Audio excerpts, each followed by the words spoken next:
pour glorifier et adorer notre Seigneur et ressuscité en lui offrant un culte nouveau à travers les cantiques que nous venons de chanter. Merci, Frère Kerli, pour ces beaux cantiques, pour ces choix.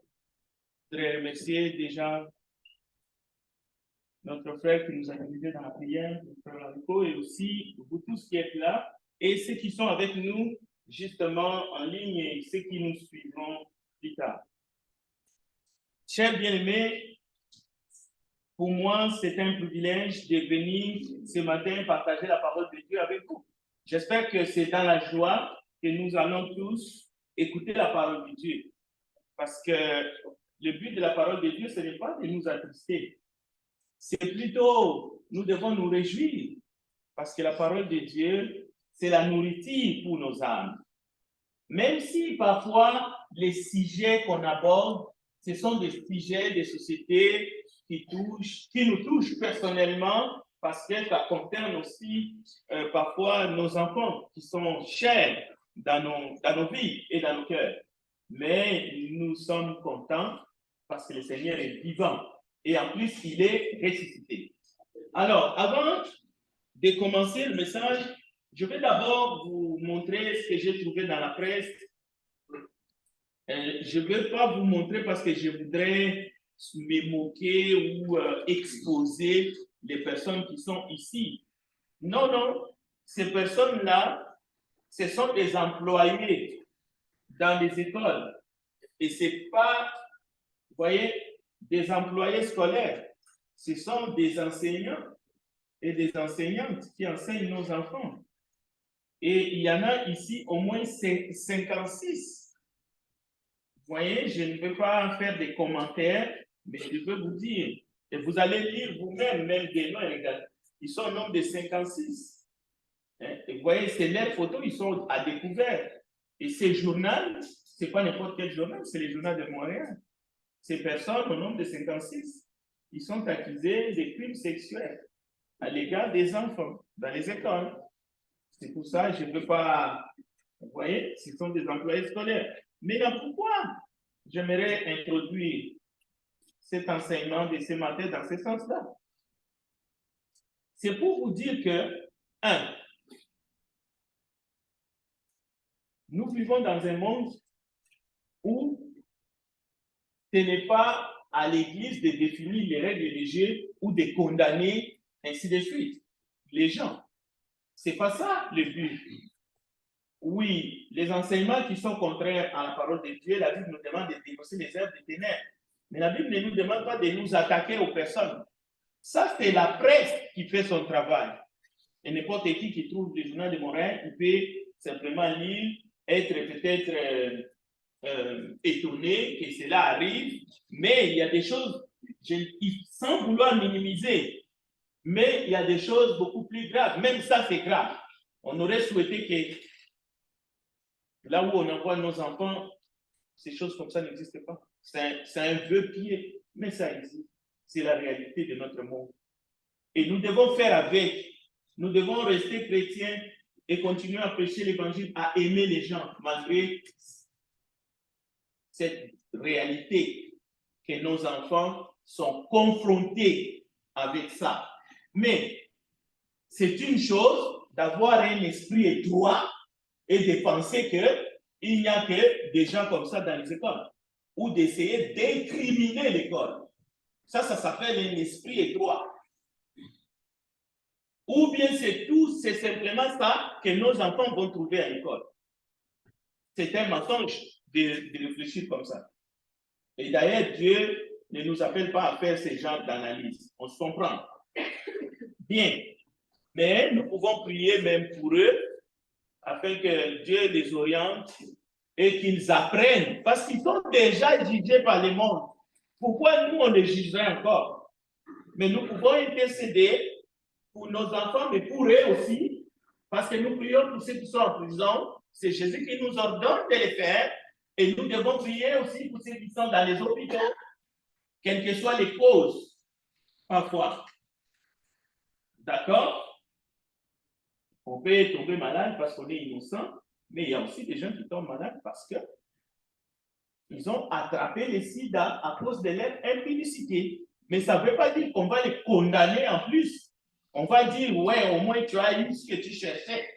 Si tu commences à raisonner comme ça, tu as perdu la foi. Oui. C'est toi qui as besoin d'être délivré d'un esprit méchant. Bien, je vais lire encore 2 textes ce matin. J'aimerais que vous suivez dans votre Bible. Après, nous allons aller dans la prière. 1 Corinthiens chapitre 6. 1 Corinthiens chapitre 6. Je vais lire, et je remercie les frères Beauvoir qui nous a dirigés dans la prière. Je vais lire 2 versets au-dessus du texte qu'il nous a lu de manière solennelle ce matin. 1 Corinthiens chapitre 6, et regardez le verset 17, le verset 15 jusqu'au verset 17. Voilà, c'est là qu'on va lire. Écoutez bien, je vais lire ces passages au nom de notre Seigneur Jésus. 1 Corinthiens 6, verset 15 à 17. Ne savez-vous pas que vos corps sont des membres de Christ? Prendrai-je donc les membres de Christ pour en faire les membres d'une prostituée? Loin de là. Ne savez-vous pas que celui qui s'attache à la prostituée est un seul corps avec elle? Car est-il dit, les deux deviendront une seule chair. Verset 17. Mais celui qui s'attache au Seigneur est avec lui un seul esprit. Prions le Seigneur. Éternel, nous te supplions encore ce matin, conduis-nous dans ta parole, car elle est la vérité. Bénis ta parole, Seigneur. Prépare nos cœurs de recevoir ta parole qui est esprit et vie.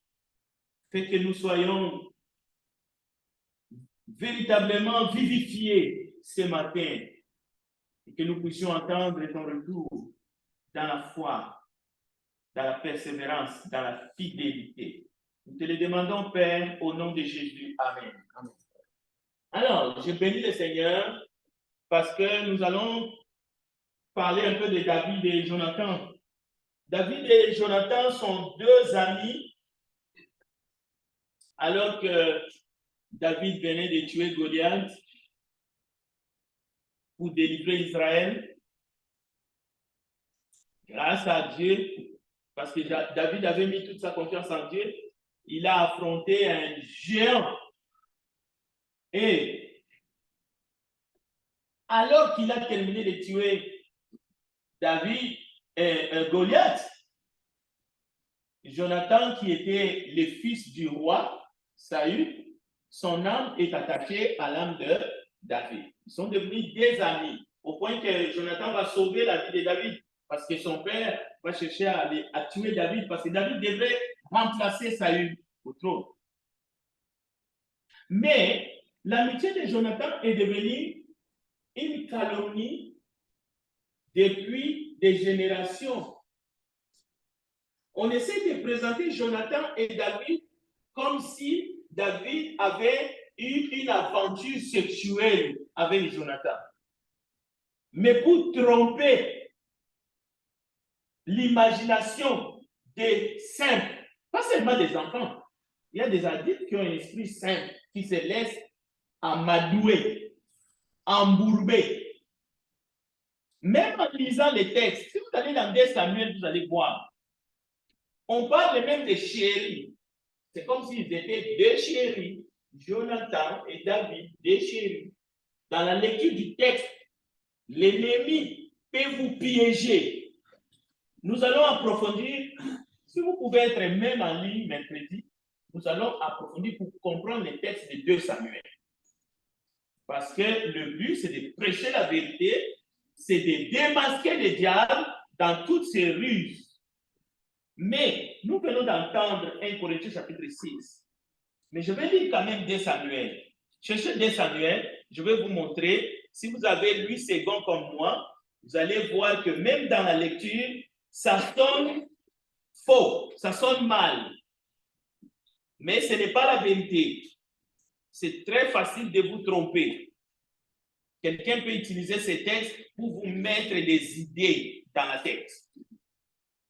Alors, 2 Samuel, nous n'allons pas lire, c'est à partir du chapitre 1, mais on ne va pas lire tout le cantique. Il s'agit d'un cantique funèbre. Mais on ne va pas lire tous les cantiques funèbres, justement, de David, parce que son ami Jonathan venait de mourir. En même temps, son père aussi. En fait, Jonathan et son père vont mourir le même jour. Alors, vous voyez? Alors, je vais vous lire déjà à partir du verset 27, écoutez. Voici les cantiques funèbres que David composa. Il est le compositeur. Sur Saül et sur Jonathan, son fils. Et qu'il ordonna d'enseigner aux enfants de Juda. C'est le cantique de l'arc. Il est écrit dans le livre du juste. Nous allons y revenir le mercredi.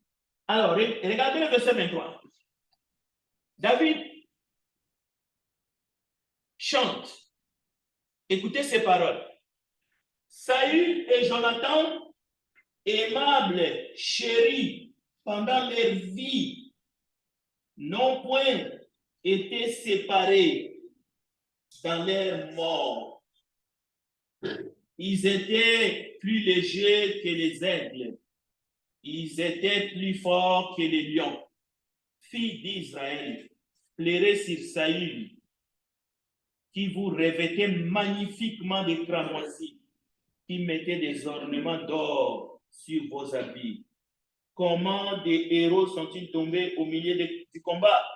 Comment Jonathan a-t-il succombé sur tes collines? Le verset 28, verset qu'on utilise à tort et à travers. Je suis dans la douleur à cause de toi, Jonathan, mon frère. Tu faisais tout mon plaisir. Ton amour pour moi était admirable. Au-dessus de l'amour des femmes, comment des héros sont-ils tombés? Comment les âmes se sont-elles perdues? Alors, ton amour pour moi, Jonathan, était admirable. Ton amour était au-dessus de l'amour des femmes. On a pris ces paroles de la bouche de quelqu'un qui pleure son ami avec qui il a traité une alliance pour en faire des salades. Comme quoi ces deux personnes, Jonathan et David, avaient des liens, avaient des relations sexuelles, ce qui n'est pas le cas. C'est une manière de tordre la parole de Dieu. C'est comme ça que le diable fait, pour tromper les habitants de ce monde, pour qu'ils puissent faire des choses qui déplaisent à Dieu. Bien. Avez-vous déjà entendu parler de drag queen?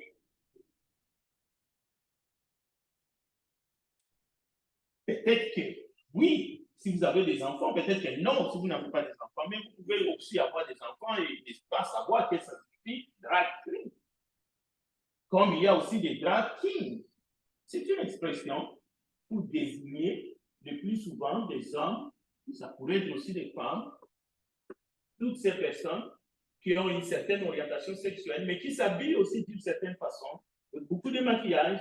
Alors ne vous étonnez pas, ces personnes vont dans les écoles, ils sont invités. Ce ne sont pas des intrus. Ce n'est pas des intrus, ils viennent, boum, ils entrent dans une école, commencent à faire peur aux enfants. Non. Ils travaillent en collaboration. Ils sont invités par les écoles.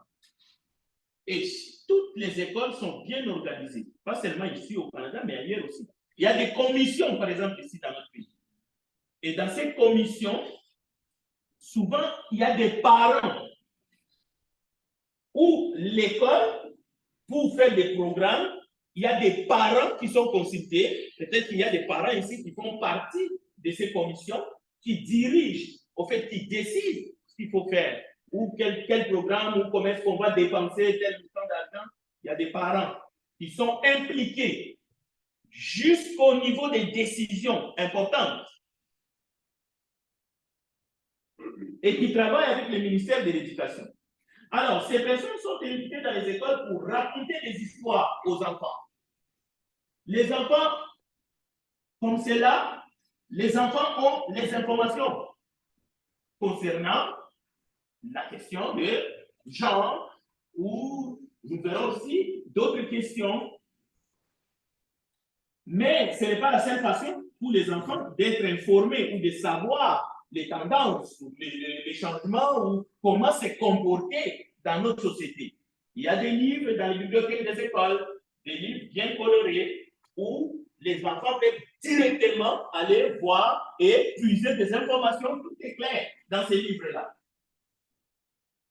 Mais l'école organise aussi des activités pour tous les enfants. Les enfants qui ont des problèmes, des gens, mais il y a d'autres enfants qui n'ont pas ces problèmes. Mais les activités, c'est pour tout le monde. C'est pour passer l'information. C'est pour que tous les enfants sachent au moins comment il faut se comporter pour éliminer peut-être les discriminations, mais c'est aussi une manière d'enseigner, d'éduquer les enfants. Ça fait partie de tout. Il faut savoir qu'aujourd'hui, tout est fait à tort ou à raison pour la sécurité des uns et des autres. Pas seulement la sécurité des enfants. Oui, les termes sécurité, les termes justice, les termes droit, vous savez ce que ça signifie aujourd'hui dans notre société? On ne peut pas faire semblant.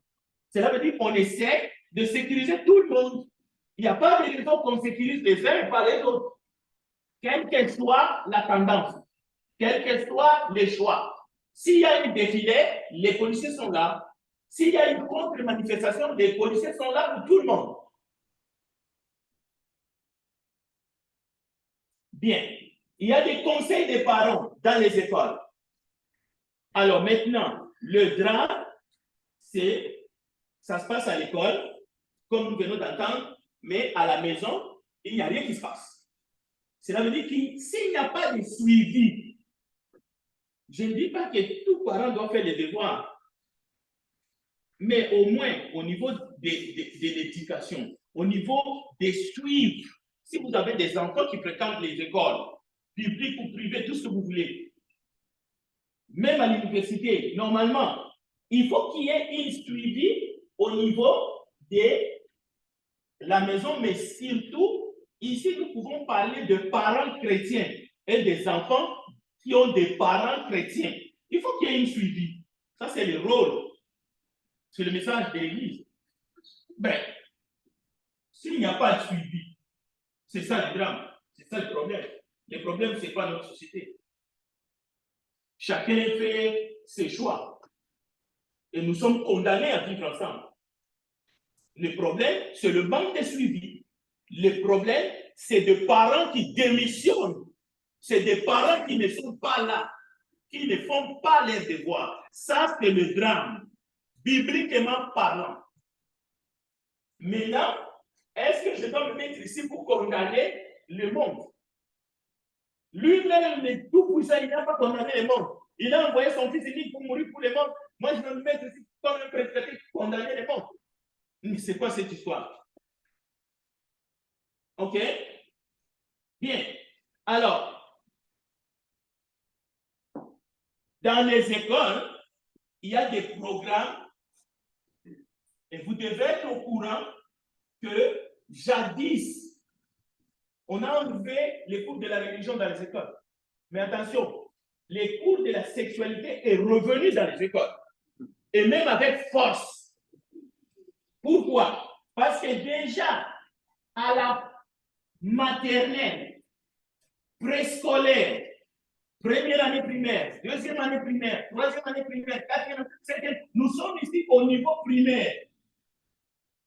Les enfants peuvent apprendre, par exemple, la croissance sexuelle humaine, les images corporelles. Vous devez savoir ça. Préscolaire. Quand on dit des images, ce sont des images explicites. Les enfants apprennent déjà à bas âge l'identité, le rôle stéréotypé sexuel et les normes sociales. Comment est-ce qu'ils doivent se comporter dans telle situation. La vie affective et amoureuse. Les enfants apprennent ça à l'école. Les agressions sexuelles. On forme les enfants pour que les enfants puissent détecter qu'ils sont en face d'une agression sexuelle. On peut continuer. Grossesse et naissance. Il faut que les enfants tout petits savent déjà c'est quoi une grossesse, comment est-ce que le bébé grandit, et même les enfants, on leur montre à travers les images, les vidéos, la naissance. Donc, peut-être que vous pensez que votre enfant est innocent. Il y a 20 ans, oui, les enfants étaient innocents. Aujourd'hui, non, c'est fini. Et ce programme-là est validé par des enfants qui sont dans des conseils scolaires. La globalité de la sexualité fait partie aussi de ces enseignements. Voilà, ce n'est pas nouveau, ça n'a pas commencé hier, ça fait déjà quelques années. Maintenant, qu'est-ce que l'Église, quel est le rôle de l'Église vis-à-vis de ces programmes-là? Parce que nous, dans la société, nous votons nos dirigeants, ils sont élus, et ils sont là pour travailler pour le bien-être de tous. Les écoles sont organisées. C'est un rendez-vous du donner et du recevoir. En fait, c'est un rendez-vous pour les savoirs, où on informe, où on prépare ceux qui vont devenir des dirigeants dans cette société dans les années à venir. Maintenant, nous pouvons ne pas être d'accord avec ces programmes, peut-être par rapport aux âges de nos enfants. Nous pouvons dire, ah, c'est très tôt. Comment est-ce qu'on peut aller jusqu'à préscolaire pour parler des grossesses et naissances ou de la globalité de la sexualité à un enfant à la maternelle ou en première année? L'enfant n'a même pas encore 7-8 ans. Nous pouvons dire toutes ces choses-là. Mais attention, nous ne devrions pas devenir ou faire, comme on dit, les chrétiens, mais dans le mauvais sens du terme. Nous ne sommes pas des dictateurs. Nous ne devons pas créer un monde chrétien.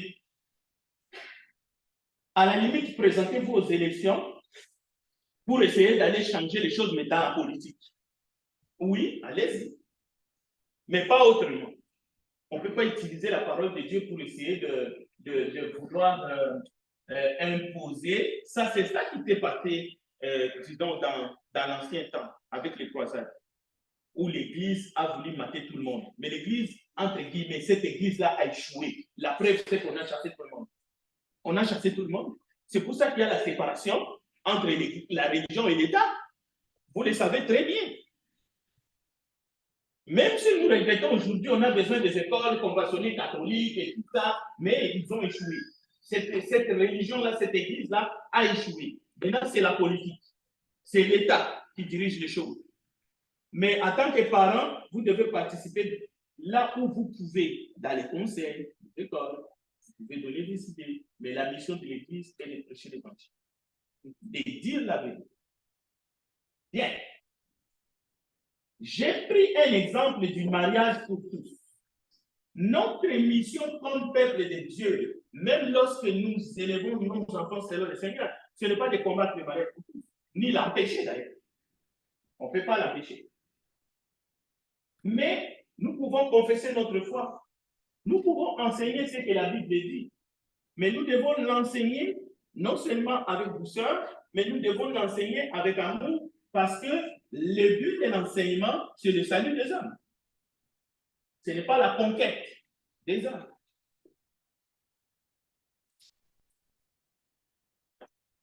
Le mariage, c'est une alliance devant Dieu, une union que l'Éternel a instituée entre un homme et une femme. Et ça, on le sait, depuis l'origine, Adam et Ève. Mais nous pouvons dire qu'il y a trop de mensonges dans le monde. Le monde, parfois, choisit et fait ce qu'il veut. Ce n'est pas la première fois que le monde a décidé de se débarrasser des principes divins. Nous avons parlé, par exemple, de la légalisation de l'adultère.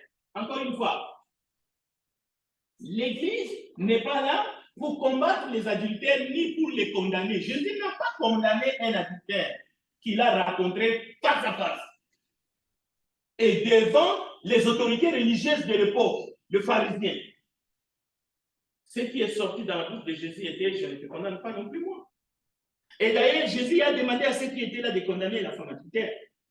Mais il ne pouvait pas condamner cette femme parce que Jésus leur a posé une question. Et celui parmi vous qui est sans péché, jette la première pierre. Donc, l'enseignement, encore une fois, ce n'est pas un enseignement agressif. Non. C'est un enseignement avec compassion. 1 Corinthiens chapitre 7, nous pouvons lire. Toutefois, pour éviter l'impudicité, que chacun ait sa femme et que chaque femme ait son mari, que le mari rende à sa femme ce qu'il lui doit et que la femme agisse d'elle-même avec son mari. Donc, ça c'était l'enseignement de la parole inspirée de Dieu. Maintenant, les enfants de Dieu, lorsqu'ils écoutent cette parole, ils savent quelle est la volonté de Dieu dans le mariage entre un homme et une femme. La fidélité. La fidélité. Et cet enseignement est transmis fidèlement aux générations qui viennent. C'est ce que l'Église fait. Indépendamment de tout ce que le monde peut prétendre. Indépendamment. L'exemple de David et Jonathan est fort. La Bible présente Jonathan comme l'homme selon le cœur de Dieu. La Bible, David, c'est l'homme selon le cœur de Dieu. La Bible présente David, comme le gendre du roi Saül. Saül qui est le père de Jonathan. Maintenant, David et Jonathan sont deux amis. Jonathan a vu David tuer Goliath. L'âme de Jonathan s'est liée avec l'âme de David. Ils sont devenus amis. C'était très fort. Mais David va avoir la sœur de Jonathan comme une femme trophée. C'est-à-dire une femme qu'on a donnée à David parce qu'il a tué Goliath. Maintenant, comment Jonathan va aller coucher avec David? Dans quel but? Parce que Jonathan avait aussi une femme. La femme que David a eue, Michal, c'est la sœur de Jonathan. Qu'il a reçue. Et même David disait, comment est-ce que moi, un enfant d'un pauvre, je peux devenir le gendre du roi? Mais Dieu va choisir David pour remplacer Saül. C'est David qui va monter sur le trône. Donc, David, c'est pas celui qu'on essaie de vous faire, c'est lui qu'on veut vous mettre dans la tête. Ni Jonathan d'ailleurs.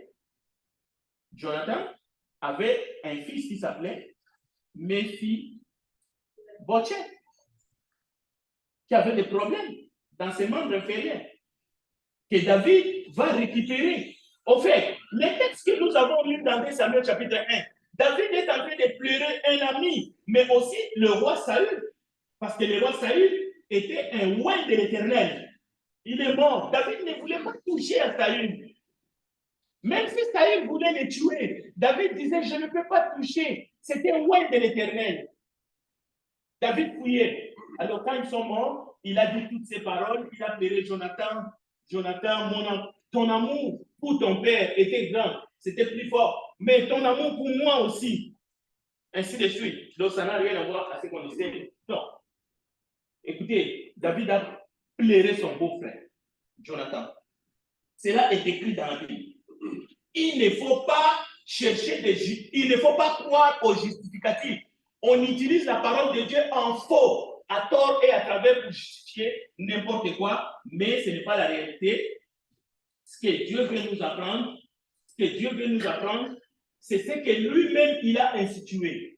Même si le texte dit que l'âme de Jonathan était attachée à David. Jonathan aima David comme lui-même, mais ne laissez pas votre esprit se balader. Ne vous laissez pas tromper. Non, ça n'a rien à voir. La Bible dit que David était dans la douleur. Je suis dans la douleur à cause de toi, Jonathan, mon frère. Tu faisais tout mon plaisir. Oui, ils étaient ensemble, ils passaient du temps ensemble, mais ils ne faisaient pas n'importe quoi. Ton amour pour moi était merveilleux, supérieur à l'amour des femmes. Mais écoutez, ça n'a rien à voir avec ce que le monde essaie de vous mettre dans la tête. Mais, continuons. David monta alors avec ses deux femmes, parce qu'Abigail est venue par la suite, parce qu'Abigail a perdu son mari dans des contextes que nous verrons peut-être un jour. Donc, David avait Michal, le frère de Jonathan, et Abigail de Carmel. Son mari était fou. Il est décédé. Alors, David, comme il était roi, il a récupéré. Il avait des tendances de ne pas se satisfaire avec une femme. Il a récupéré. Mais n'allez pas dire encore une fois, Dieu a permis la polygamie.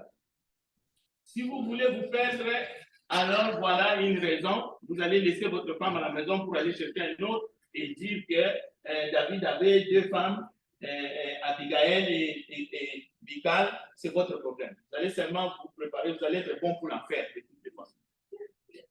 Bien. OK. Frères et sœurs,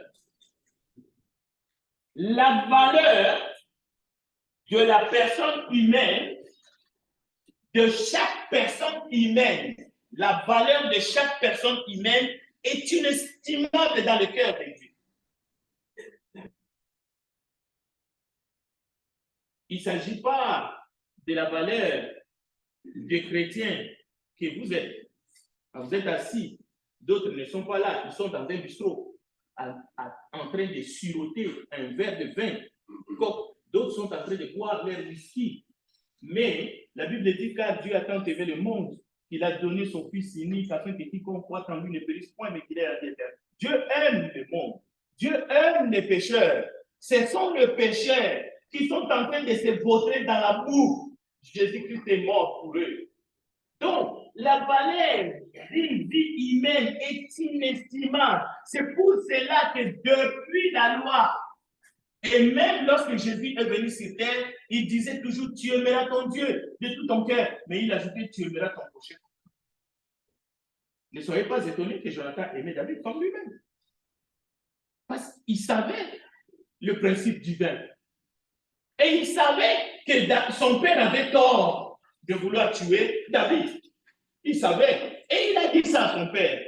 Il a dit, mais il t'a rien fait. Au contraire, il a tué ton ennemi Goliath. Quel mal il t'a fait? Pourquoi tu veux porter atteinte à la vie de David? Jonathan a dit ça à son père. Mais malgré ça, son père voulait quand même tuer David. Donc, l'amour de Jonathan pour David et son Dieu, le Dieu d'Israël, était plus grand que l'amour des femmes. La même chose, l'amour de David pour son Dieu, l'homme selon le cœur de Dieu, était plus grand encore. Et son amour pour Jonathan était vrai, parce qu'ils ont fait alliance. Et il a pris le fils de Jonathan à sa table. Il a montré qu'il a tenu son alliance. Plus que toute autre chose dans ce monde. C'est pour cela, la parole nous dit, écoutez, rien ne peut nous séparer de l'amour de Dieu. Rien. Alors, chaque enfant, chaque personne, tu as une identité originale. Comme nous l'avons vu la semaine passée, tu es un miracle. Tu dois te considérer comme tel, tu as du potentiel. Et Dieu te dit, je t'aime, je suis avec toi, j'esterai avec toi. Il n'y a pas de malaise, il n'y a rien au monde qui peut venir tenter de changer ton identité pour que tu deviennes quelqu'un d'autre. Il n'y a rien. Dieu te connaît comme tel. Et c'est pour ça qu'il a envoyé Jésus-Christ dans ce monde pour mourir pour tes péchés. Il t'aime comme tu es. Ne cherche pas de devenir quelqu'un d'autre. Ne cherche pas de te transformer. C'est un mensonge. C'est un mensonge. Un mensonge du diable.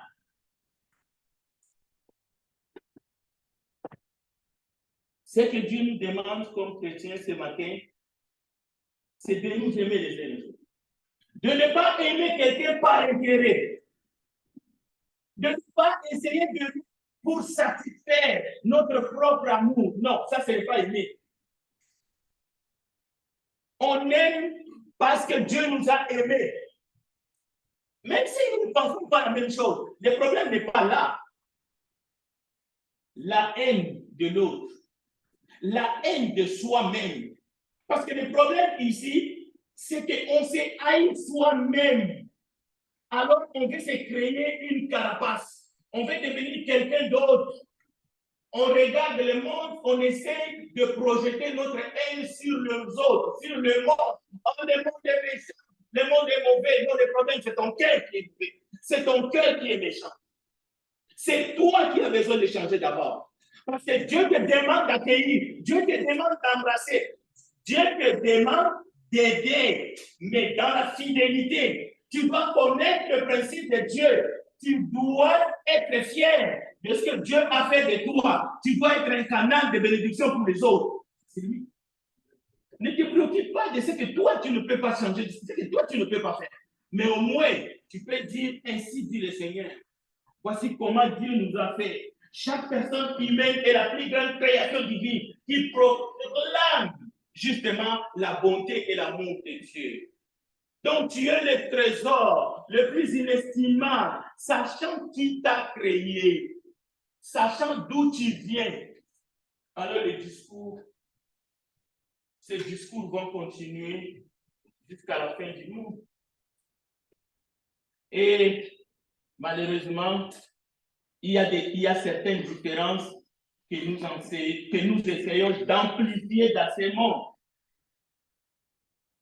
En tant que des créatures de Dieu, parfois, nous essayons de penser que nous sommes nous-mêmes des créateurs. Nous critiquons l'œuvre de Dieu.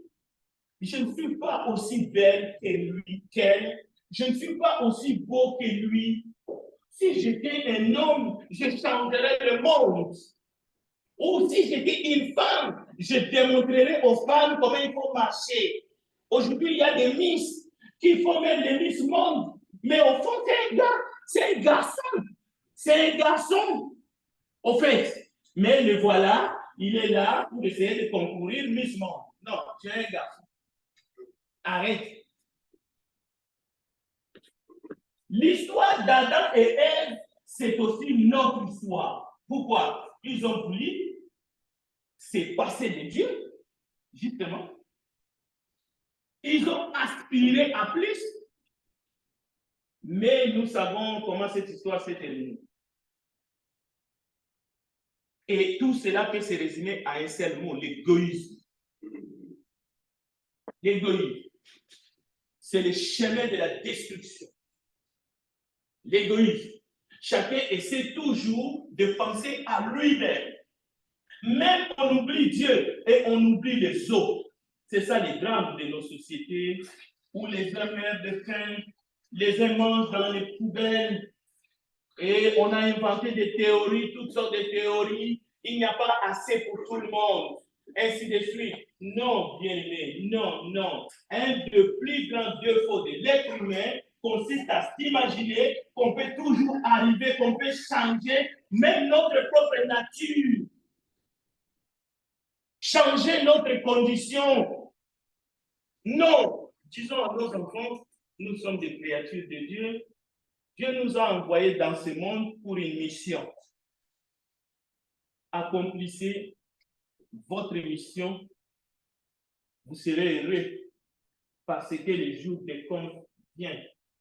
Nous devrions seulement apprendre à aimer Dieu ce matin et à l'adorer, mais tel que vous êtes. Il y a un chant que nous chantons, tel que je suis. Est-ce que nous pouvons apprendre à aimer Dieu tel que nous sommes dans les corps qu'il nous a donnés, mais avec nos souffrances? Chacun a ses souffrances. Mais est-ce que nous pouvons aimer Dieu en dépit de ses souffrances? Parce que lui, il nous promet des bénédictions beaucoup plus grandes, beaucoup plus meilleures. Qu'est-ce que nous essayons de nous trouver nous-mêmes par des moyens détournés, en nous régnant parfois ou en enviant ce que les autres ont. Que Dieu préserve nos cœurs ce matin et qu'il nous aide et contre tout ce que nous voyons dans le monde. Amen. Amen. Que Dieu bénisse sa parole. Chantons les chants d'appel.